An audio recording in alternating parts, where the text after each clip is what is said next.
Oh, I'm the eternal newbie. The extra L is for look, because today we're going to look back at a great old game. One of the originals. One of the best. I speak today of Ultima.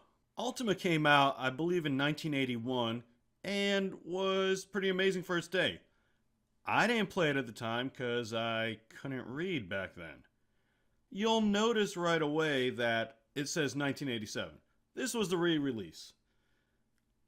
So we go to character creation because we want to make a new character. It has stats that would look pretty familiar to most role-playing game players, although they don't work the exact same way. I'm not sure what to do here, so I'm just going to put them all around 15. I mean, that can't be wrong, can it? So next you choose your race, and each race gets a different bonus. You notice I chose Elf and my agility went up to 20. Now you choose your class, and I'll probably go with Fighter. Now you got to put your name in. And a really cool thing is, unlike most games of this time, it gave you more than 3 letters to put your name in. So I can fit the whole thing in there. Almost. There we go.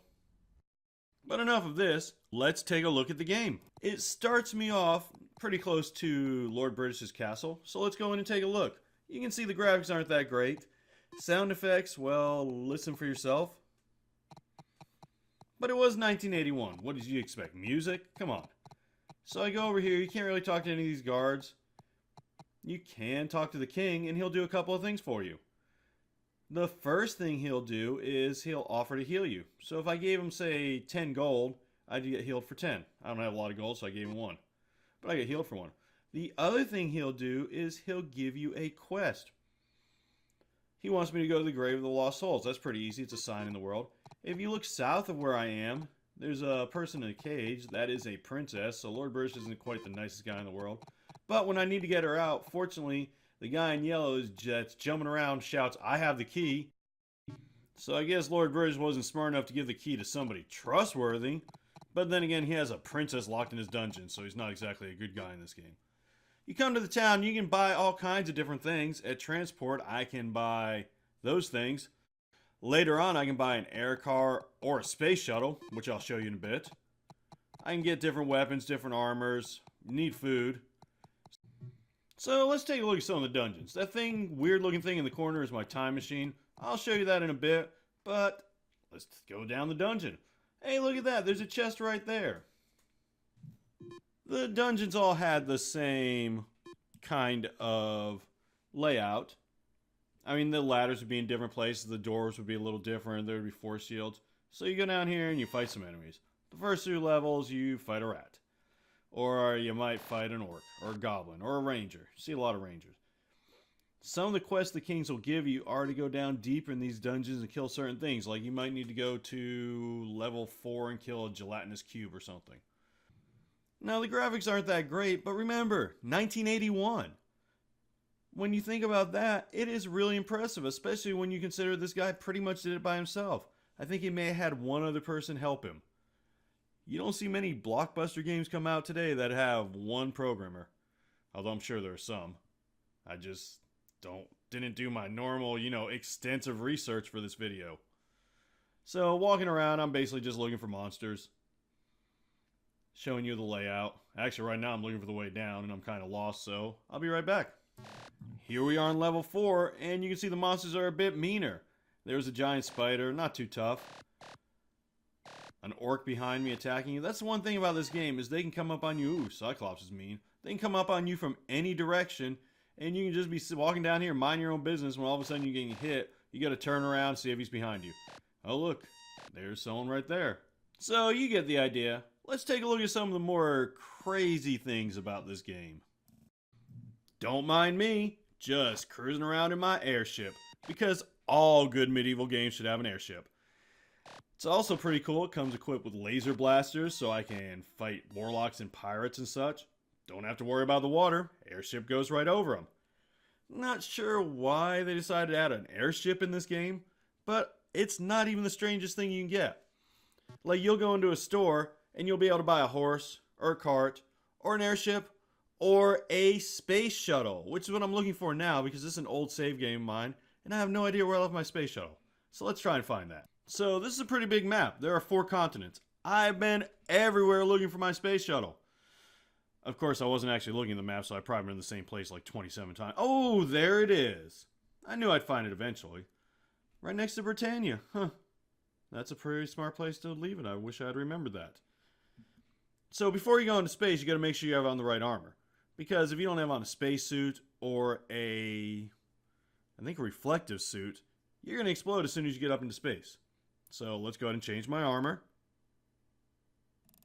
Oh, I was already wearing it anyway. And off into space. Give us a countdown.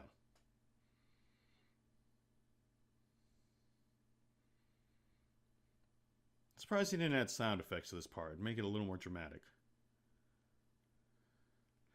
So you go into space and you find a space station for some reason. Not only is there a space station there, but when you dock, you can take any of the other ships you want.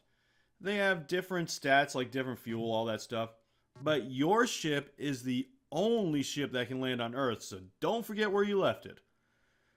Your ship also doesn't have any laser cannons, so you definitely have to change, because we're about to go shoot down some... Well, you'll see. Yes, we're shooting down TIE fighters. These are kind of obnoxious to hit because your cursor can only go right, left, up, or down. There's no diagonals. And it's not very fast. But once you shoot down a bunch of these, you become a space ace. Then the princess will finally talk to you. Because breaking her out of prison, that's not enough to get her to respect you. Shooting down TIE fighters, there you go. Just to make sure you understand this. A few minutes ago, we were down in a dungeon fighting gelatinous cubes. A few minutes before that, we were in a castle talking to a king. And now we're shooting down TIE fighters in space. After using our hyperdrive to get there. Once I shot down, I think it's 10 TIE fighters. Maybe it's 30. I don't know. It's been a while. But once you shoot those down, you go back to Earth. And it's time to rescue the princess. You rescue the princess. She tells you where the time machine is. Because you can't kill the bad guy now. He's immortal. You have to go to the past and kill him before he became immortal. It's really an interesting story that he came up with for 1981. I don't remember many games from that time, but I don't think many games had it like that. So after you do that and you get the time machine, you have to get the gems to power the time machine. I don't remember where I got them. This isn't a walkthrough anyway. You go in the time machine. There are my gems. You put them in, and it takes you back to when Mondane is first activating his immortal gem. You go in there and you start kicking his butt. So let's kick his butt. Then after a while he turns into a bat and he flies away from you. So you have to chase the bat down and kick the bat's butt. Then when he goes down, it says he's down, or at least it looks like he's down. You take a step away, he becomes a bat again. Take another step away, after you kill him again, he becomes a bat again. That takes forever. I did finally figure out, though, that if you keep pounding away at his dead body, which I know that doesn't sound right at all, but if you keep doing that and blasting away at his dead body, he will eventually die long enough for you to get back to that gem and destroy it, which he has to be dead for. So, I'm going to cut off my talking right here. I did beat him, so you can watch that if you want. I'm going to play it in fast forward motion because it takes a while. Hope you enjoyed this video, and have yourself a great day.